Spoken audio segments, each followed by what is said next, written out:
Peter Johansson is a man on a mission. The challenge to get out of Thailand. He was on a brief stopover in Bangkok on his way to Australia. The onward flight was cancelled when anti-government protesters overran the airport and shut it down last week.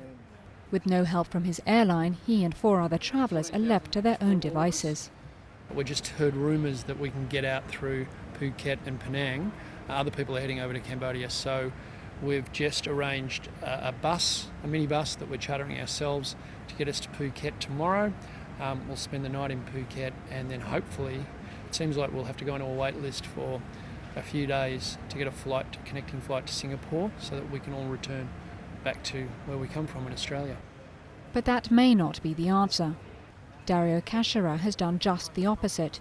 Stuck in the beach resort of Phuket, his airline told him the best bet was to go to Bangkok. He has no money left.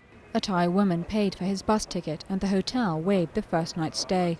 But he can't survive on handouts for long. Where do we go from here, you know?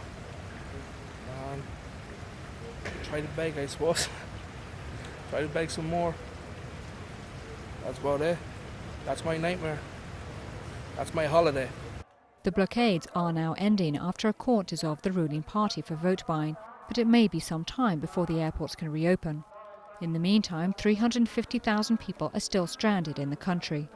We have a feeling of being held here against our will. And whichever way you look at that, that translates to being held hostage.